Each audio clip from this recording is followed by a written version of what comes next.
If you want the exclusive, you want the tall boy, because he's going to bring you the exclusive.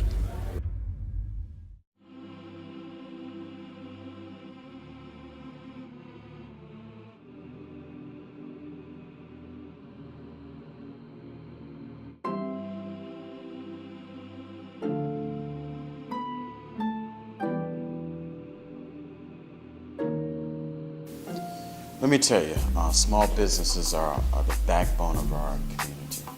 They're the ones who create jobs. Even if it's 5 or 6 people, those 5 or 6 people times hundreds of small businesses add up to a lot. And so I think there are a couple things we can do. Number one, if there's an upstart that wants to get going, why not make it easy for them to go through the permitting process? Why not set aside places around the city and establish what's called incubators? I used to live in Charlotte, North Carolina before I came to Atlanta, and they had, as a city, set aside some areas in distressed communities. These are vacant buildings or properties that had low rental rates, and government designated that as an incubator. So an incubator is like a premature child is put into this situation, this setting, supported so that they can be a vibrant toddler or an infant.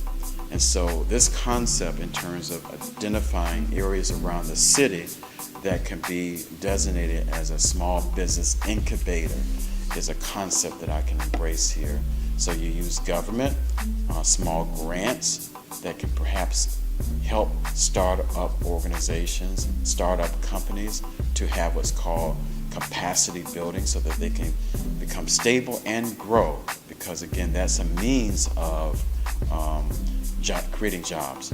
Number two, we want to maybe put them or push them or direct them in parts of our city where there is underrepresentation of job creation and economic or community development. So why not incentivize and encourage these incubators to be located in Thomasville or Mechanicsville or Pittsburgh or Grove Park? These are communities that have a long history in Atlanta but are challenged right now. And so why not have the city of Atlanta play a coordinator of sorts and directing and assisting small businesses to be in certain parts of our community. So in my former role as chairman of Fulton County, I worked extremely well with the Obama administration. But when I first got elected, George Bush was president. A different party than me, but still did some things that were in concert with his vision for the country. In fact, we got what's called a Second Chance Act grant from the Department of Justice when I was chairman of Fulton County during the Bush administration. So I have had the experience of working with the federal government and the president, no matter what the party affiliation was.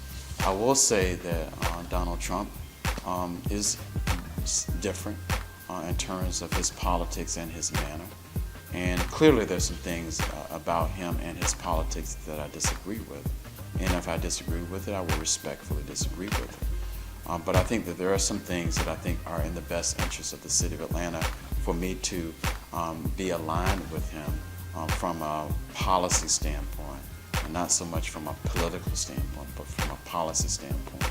So if the president makes good on his promise to make infrastructure dollars available to cities, why not be prepared from a policy standpoint to make sure that we have the mechanism available to receive those dollars from the federal government.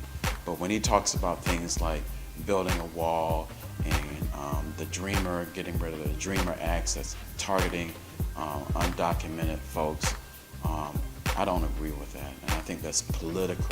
And it's designed to mobilize and energize his most loyal supporters. Is not based on any sort of fairness that's going to be the best for everybody. And so I do see a distinction between policy alignment and political disagreement.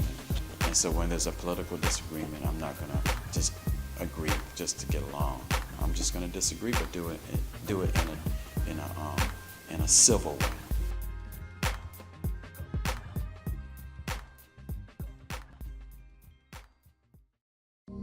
Think big, think tall, think tall boy.